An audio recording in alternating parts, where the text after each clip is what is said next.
About power plant engineering.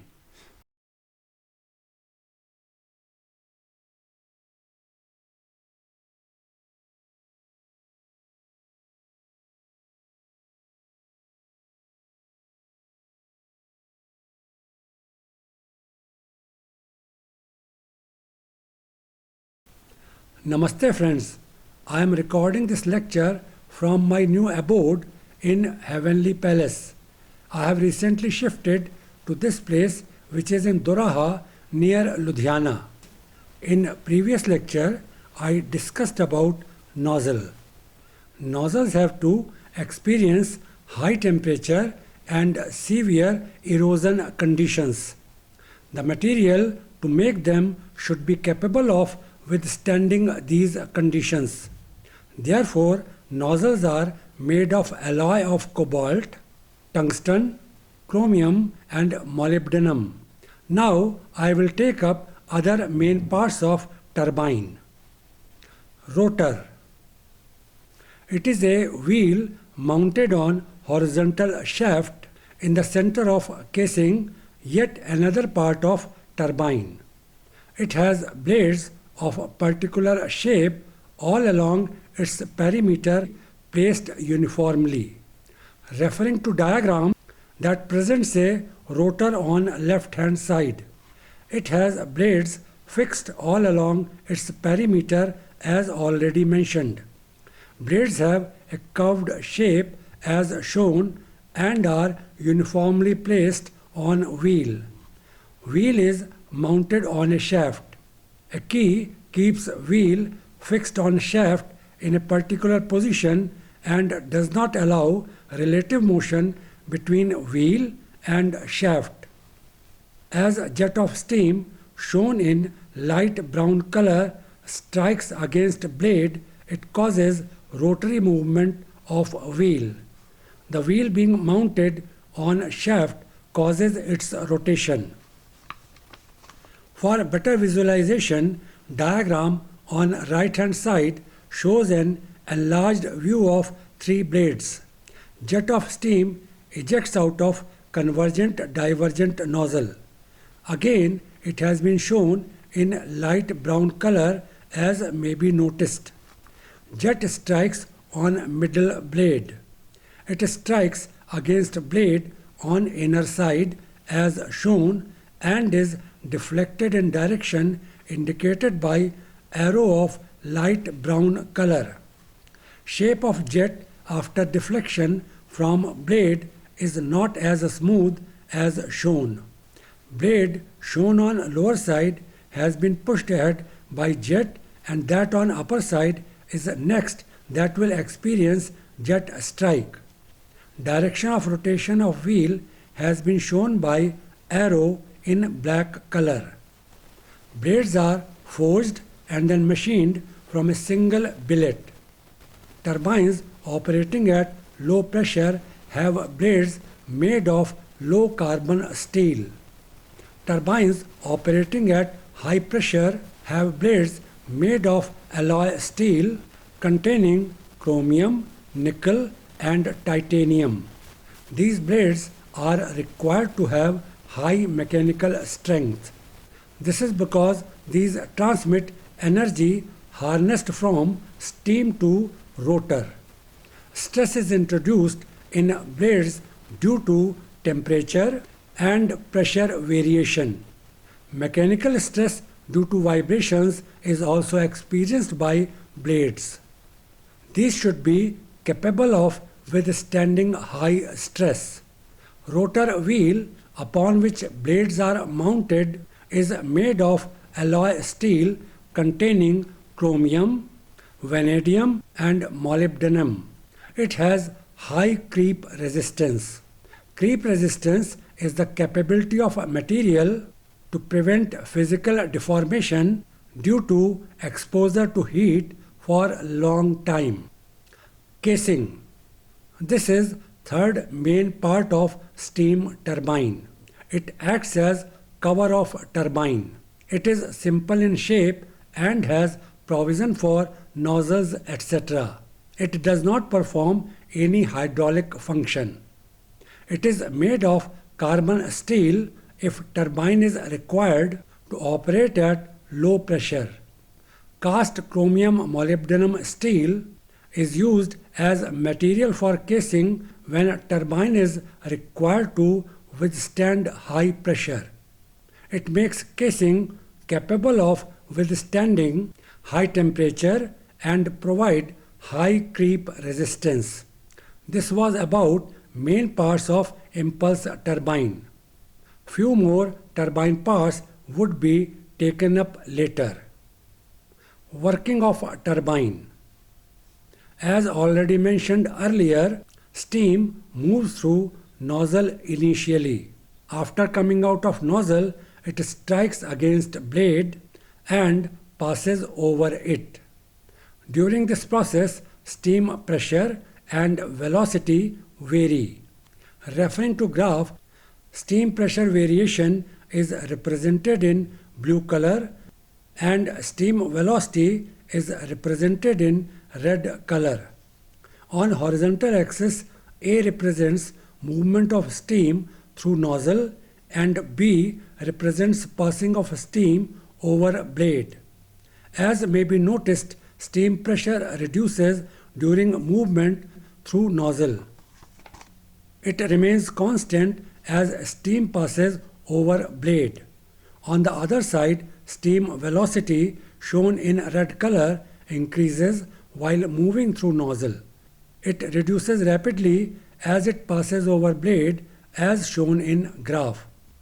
As the jet of steam strikes against blade fixed on rotor wheel, it is impulsive force that causes movement of blade and thus rotation of wheel.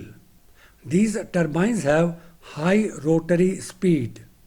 These are capable of producing required output with a smaller number of stages. Stages are to be explained slightly later. Reaction turbine. I have talked about impulse turbine, but the fact is that reaction turbine came into existence even before impulse turbine. It has a series of blades fixed on casing generally. Another series of blade is mounted on rotor and is free to rotate. It works on the principle of reaction. Referring to diagram that describes its principle, considering a drum mounted on a shaft as shown. It is free to rotate. With it, shaft 2 rotates. Drum is filled with water that is converted into steam at high temperature and pressure by suitable means. There are two nozzles 180 degrees apart in opposite direction as shown. Steam is released from these nozzles in the form of jet as may be noticed. It has been shown in light brown color. It causes forward thrust as shown by light brown arrows. As a reaction, equal thrust occurs in both nozzles. It causes clockwise rotation of drum about shaft as indicated by black arrows. With it, shaft also rotates in clockwise direction as already mentioned. Reaction turbine has a casing that houses other components in a similar manner as already explained. It has wheel with blades mounted on shaft. This forms rotor. Instead of nozzles, there is a set of blades mounted on inner surface of casing. Steam enters in casing and passes through these blades.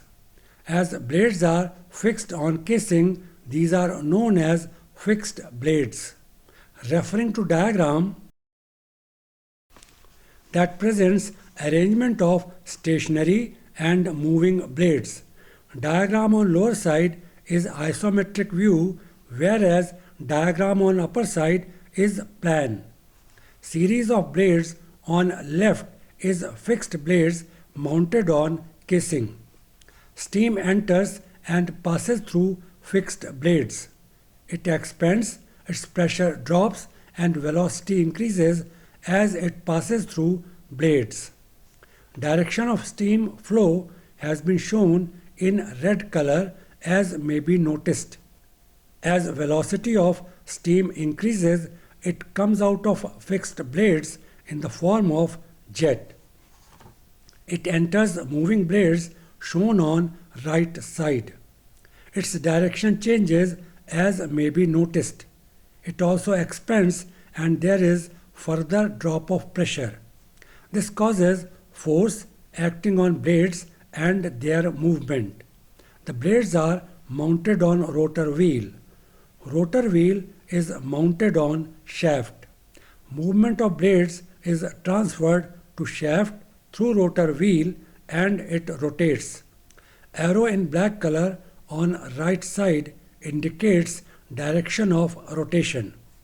Rotor wheel and shaft are not shown in diagram. A portion depicting 3 fixed and 2 moving blades has been shown. Change in direction of steam jet as it enters moving blades causes impulse force. Expansion of steam and drop in pressure as it moves through moving blades causes reaction force on blade. In fact, movement of blades is made possible through impulse and reaction force both, but impulse force is quite less as compared to reaction force. Graphically, variation in pressure and velocity of a steam in reaction turbine can be shown by taking its movement through fixed blades and moving blades on horizontal axis and that of pressure and temperature on vertical axis. As steam enters fixed blades, drop in pressure occurs as indicated by curve in blue color. As steam passes through gap between fixed and moving blades, there is no variation in pressure indicated by straight line. Further, as steam enters in moving blades, there is drop in pressure as indicated. On other side, speed of steam increases as it enters fixed blades indicated by curve in red color. It attains peak value and enters moving blades at high speed. As it passes through moving blades, its speed decreases. Gap between fixed and moving blades is very small. In graph, it has been exaggerated for clarity. Due to difference in pressure across moving blades, steam tends to leak around periphery of blades instead of passing through them. To avoid it, gap between fixed and moving blades is kept as minimum as possible. As there is drop in pressure across moving blades, an unbalanced thrust acts on rotor. While designing a turbine, balancing it must be taken into consideration. Reaction turbine has casing that houses other components in a similar manner as explained earlier. It maintains pressure. It has rotor wheel mounted on shaft as already mentioned.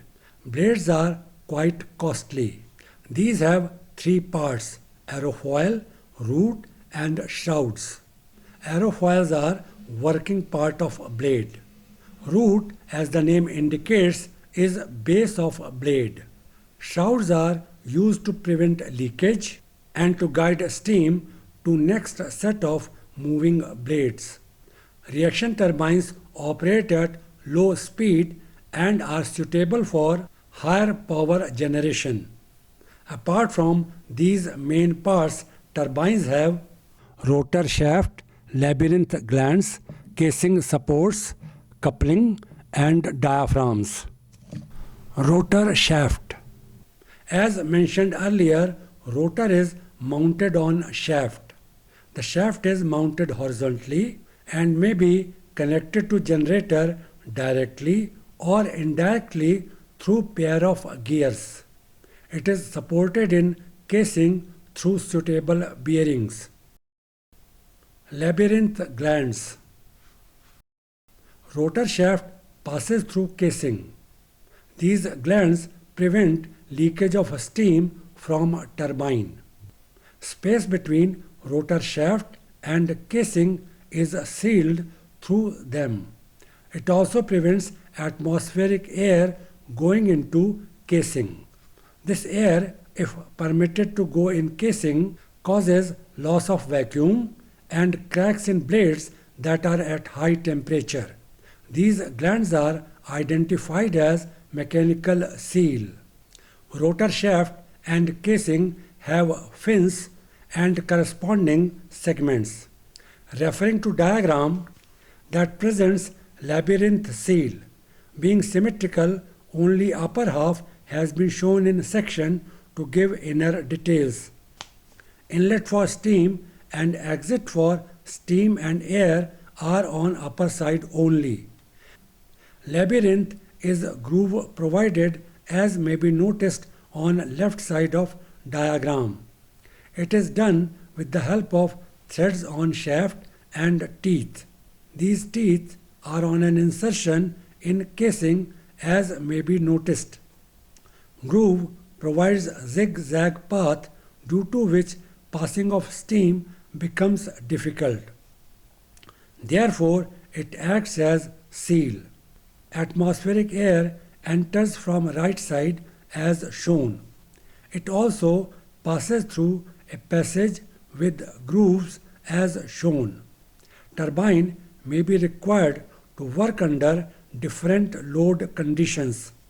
Accordingly, amount of steam being handled varies. Labyrinth seal maintains a correct pressure in spite of varying load conditions under which turbine works. Depending upon requirement, steam may be supplied through inlet on left upper side. Air also enters on right side as shown. Excessive steam and air go out through exit as on right upper side.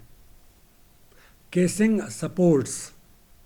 These are meant to take up effect of varying temperature conditions experienced by turbine. Due to these conditions, expansion and contraction of components occurs. Steam inlet or steam chest is bolted on foundation firmly. Exhaust side of turbine takes up variations due to expansion or contraction. It is done through sliding feet, panting beams, plates and elongated holes. These help to take up expansion or contraction occurring axially. There is some expansion or contraction radially also. It is taken up by space surrounding a turbine. Coupling. Output from turbine is to be fed to generator. Shaft of turbine is coupled with shaft of generator. It is done directly. A gear coupling may be employed to reduce the speed of turbine shaft according to generator speed requirement. It is provided with lubrication necessary for smooth functioning. Diaphragms. These are used to accommodate fixed blades. These are fixed on inner surface of casing. These are made of cast steel or cast iron and are split axially forming upper and lower halves. These are machined, welded together and go through process of stress relief. In this process, heating is done uniformly below austenitic transformation range. This is temperature range between 912 degrees Celsius and 1000 394 degrees Celsius. Heating within this temperature range causes phase transition from body-centered cubic to face-centered cubic in iron structure known as austenite. Next in the process is controlled cooling of diaphragm. This process is essential to avoid physical distortion due to heating and cooling of turbine. Referring to diagram that gives constructional details. Diaphragm fixed on inner surface of turbine casing is mentioned as outer diaphragm. Next is set of fixed blades. On right bottom side, isometric view has been added for better visualization. This view of blades is as seen from F in isometric view. B represents blade and G represents gap between blades. Only once these have been mentioned in diagram to avoid crowding. On other side of fixed blades, there is inner diaphragm as shown. On right hand side, there is a sectioned view presenting section at AA. The view presents outer diaphragm fixed on inner surface of casing on upper side. Fixed blades are below it. Here again, these are visible as a rectangle. This is the view of blades as seen from S in isometric view. Steam passes through it. Direction of steam is indicated by arrow in red color. Inner diaphragm is located below it. Key groove on left side and packing groove at bottom may also be noticed. These are required for proper assembly. As is known to us, steam passes through nozzle or fixed blades, strikes against moving blades, causes rotation of shaft and exits. It is termed as stage. Heat possessed by steam is used in the process.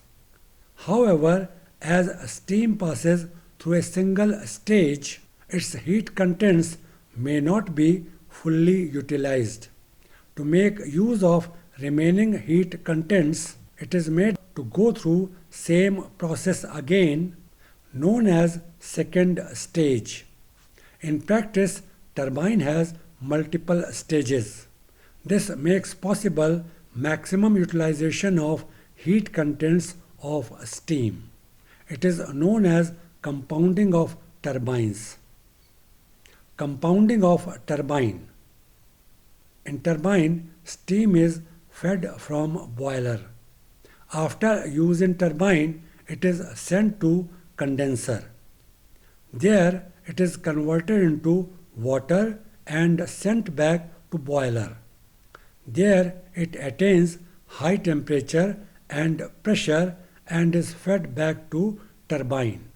Heat contents of steam are converted into mechanical energy in the form of rotation of shaft. This is done as steam passes through nozzle or fixed blades to moving blades on rotor wheel. Pair of nozzle or fixed blades and moving blades is termed as stage of turbine as already mentioned. For turbine to be efficient, it is desirable to use heat contents of steam to maximum possible extent. In addition, if it is done through single stage, that is steam passes through one pair of nozzle or fixed blades and moving blades, it would mean number 1, high velocity of steam jet at exit of nozzle or fixed blades, and number 2, high velocity of moving blades.